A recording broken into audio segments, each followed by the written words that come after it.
Libreville a accueilli la 6e édition de l'Africa Ports Forum du 26 au 28 mai 2025. Inauguré par le vice-président du Gabon, Alexandre Barrot-Chambrier, l'événement a réuni des acteurs du secteur portuaire venus de près de 30 pays. Marqué par un sous-investissement structurel durant plusieurs décennies, le secteur portuaire gabonais a souvent été réduit au transit, réduisant l'exploitation de son potentiel maritime. Les autorités du pays entendent changer cette donne à travers des investissements conséquents pour le développement des ports. Fort de sa position géographique, avec une façade maritime de près de 800 km, le Gabon entend renforcer ses ports d'Ovendo, de Port-Gentil, en développant celui de Mayumba, porte d'entrée et de sortie essentielle de son économie, en y instaurant une gouvernance agile et transparente, couplée à des investissements innovants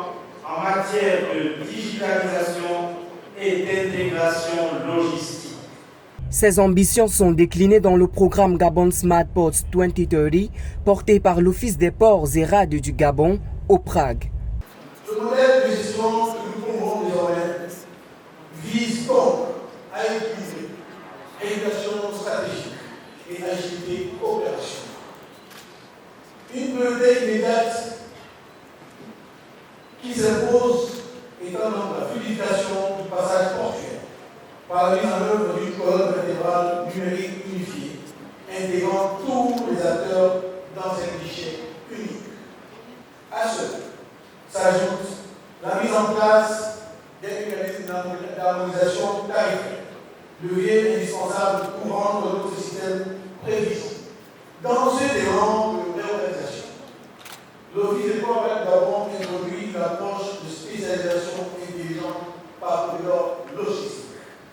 Cette méthode consistera à renforcer l'adaptation de nos infrastructures aux spécificités des filières stratégiques nationales, c'est-à-dire bois, minerais, hydrocarbures, agro-industrie.